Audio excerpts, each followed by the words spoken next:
بسم اللہ الرحمن الرحیم۔ تمام دیکھنے اور سننے والوں کو السلام علیکم۔ ایک مرتبہ حضرت مالک بن دینار حج کے ارادے سے گھر سے نکلے۔ آپ فرماتے ہیں کہ اپنے سفر کے دوران جب ایک دن میں جنگل سے گزر رہا تھا تو میں نے ایک کوے کو دیکھا جس کی چونچ میں روٹی دبی ہوئی تھی اور وہ اڑتا جا رہا تھا۔ مجھے کچھ تعجب سا ہوا، لہٰذا میں اس کے پیچھے پیچھے چل پڑا۔ کافی دور جانے کے بعد وہ ایک آدمی کے پاس جا کر بیٹھ گیا جس کے دونوں ہاتھ پاؤں بندھے ہوئے تھے اور کسی نے اسے جنگل کے بیچ میں پھینک دیا تھا۔ وہ کوا اس آدمی کے سینے پر جا بیٹھا، پھر اس نے وہ روٹی اپنے پنجوں میں پکڑی اور اپنی چونچ کے ساتھ اس روٹی کو لقمہ لقمہ کر کے اس آدمی کے منہ میں ڈالنے لگا، حتیٰ کہ اس نے آدھی روٹی اسے کھلا دی۔ پھر وہ کوا اڑا اور فضا میں غائب ہو گیا۔ تھوڑی دیر کے بعد وہی کوا ایک طرف سے نمودار ہوا تو اس نے اپنے منہ میں پانی بھرا ہوا تھا۔ اس کوے نے وہ پانی اس آدمی کے حلق میں انڈیل دیا اور پھر باقی آدھی روٹی بھی لقمہ لقمہ کر کے اس کو کھلانی شروع کر دی، حتیٰ کہ اس نے وہ پوری روٹی اس آدمی کو کھلا دی۔ اس کے بعد وہ کوا پھر اڑا اور فضا میں غائب ہو گیا۔ تھوڑی دیر کے بعد وہی کوا پھر ایک سمت سے نمودار ہوا، جب کہ اس نے اپنے منہ میں پانی بھرا ہوا تھا۔ وہ کوا پھر اس آدمی کے پاس آیا اور پانی اس کے حلق میں انڈیل دیا۔ اس کو پانی پلانے کے بعد وہ کوا اڑ کر کہیں چلا گیا۔ آپ فرماتے ہیں کہ یہ ماجرا دیکھنے کے بعد مجھے بڑا تعجب ہوا، لہٰذا میں اس آدمی کے قریب گیا اور پوچھا کہ بھائی تو کون ہے اور تیرا قصہ کیا ہے؟ اس نے کہا کہ میں حج پر جا رہا تھا۔ جب ہمارا قافلہ اس جگہ پہنچا تو ڈاکوؤں نے ہم پر حملہ کر دیا۔ انہوں نے ہمارا تمام مال و اسباب چھین لیا اور بہت سے لوگوں کو قتل کر دیا، لیکن مجھے انہوں نے قتل کرنے کی بجائے رسیوں سے باندھا اور یہاں پھینک کر چلے گئے۔ میں 3 دن تک یہیں پڑا رہا، نہ کچھ کھایا اور نہ کچھ پیا، حتیٰ کہ بھوک پیاس سے میری حالت غیر ہو گئی اور میں مرنے کے قریب پہنچ گیا۔ آخرکار موت کو آنکھوں کے سامنے دیکھ کر میں نے آسمان کی طرف منہ کیا اور بارگاہ رسالت میں عرض کی، اے پریشان حالوں کی مدد فرمانے والے، اپنے اس بے بس اور لاچار بندے کی مدد فرما۔ اللہ تعالیٰ نے میری اس فریاد کو سن لیا اور پھر اس کوے کو مقرر فرما دیا۔ یہ کوا صبح شام میرے پاس آتا ہے اور مجھے پیٹ بھر کر کھانا کھلاتا ہے اور جی بھر کر پانی پلاتا ہے اور واپس لوٹ جاتا ہے۔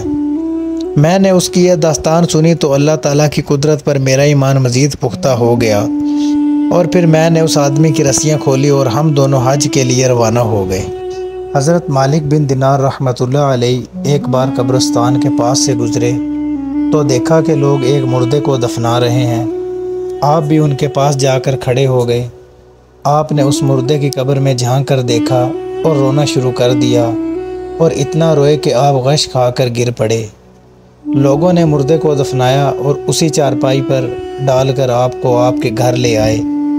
جب آپ کو کچھ افاقہ ہوا اور آپ ہوش میں آ گئے تو لوگوں سے کہنے لگے، مجھے خدشہ ہے کہ لوگ مجھے پاگل کہنا شروع کر دیں گے اور گلی کے بچے میرے پیچھے لگ کر شور مچانا شروع کر دیں گے، وگرنہ میں پھٹے پرانے کپڑے پہنتا، سر میں خاک ڈالتا اور گلی گلی کوچا کوچا گھوم گھوم کر لوگوں سے کہتا کہ لوگوں، جہنم کی آگ سے بچو۔ یہ جو لوگ میری حالت کو دیکھ لیتے وہ پھر اللہ کی نافرمانی نہ کرتے۔ جب آپ کا وصال کا وقت قریب آ گیا تو آپ نے اپنے شاگردوں کو وصیت فرمائی، عزیزو، جو کچھ میں نے تمہیں سکھایا ہے اس کا حق ادا کرنا اور میری وصیت کو یاد رکھنا۔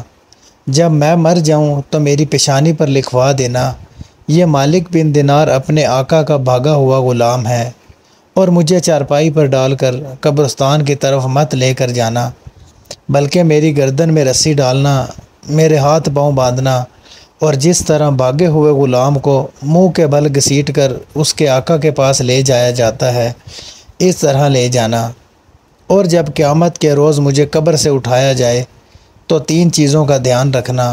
ایک تو یہ کہ اس دن میرا چہرہ سفید ہوتا ہے یا کالا، دوسرا یہ کہ جب اعمال نامے تقسیم کیے جا رہے ہوں گے تو دیکھنا کہ مجھے دائیں ہاتھ میں اعمال نامہ ملتا ہے یا بائیں ہاتھ میں، اور تیسرا یہ کہ جب میں میزان عدل کے پاس کھڑا ہوں گا تو دیکھنا کہ میری نیکیوں کا پلڑا جھکا ہوا ہے یا برائیوں کا۔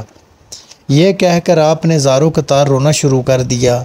کافی دیر روتے رہے، پھر کہنے لگے کاش مجھے میری ماں نے نہ جنا ہوتا تاکہ مجھے قیامت کی ہولناکیوں اور ہلاکتوں کی خبر ہی نہ ہوتی اور نہ ہی مجھے ان کا سامنا کرنا پڑتا۔ جب رات کا وقت ہوا تو آپ کی حالت غیر ہونے لگی۔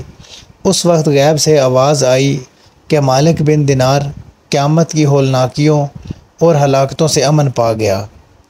حارث بن سعید بیان کرتے ہیں کہ ہم مالک بن دینار کی مجلس میں بیٹھے تھے کہ ایک قاری نے سورۃ زلزال کی تلاوت شروع کر دی۔ مالک بن دینار اور اہل مجلس بے اختیار اشک بار ہو گئے۔ قاری جب اس آیت پر آیا وَمَن يَعْمَلْ مِثْقَالَ ذَرَّةٍ خَيْرًا يَرَهُ وَمَن يَعْمَلْ مِثْقَالَ ذَرَّةٍ شَرًّا يَرَهُ، جو شخص ذرہ برابر نیکی کرے گا قیامت کے دن اسے اپنے سامنے پائے گا، اور جو برائی جو رائی برابر کرے گا حشر کے میدان میں اس کے روبرو آ جائے گی۔ مالک بن دینار بے ہوش ہو گئے۔ لوگ انہیں اسی حالت میں وہاں سے اٹھا کر لے گئے۔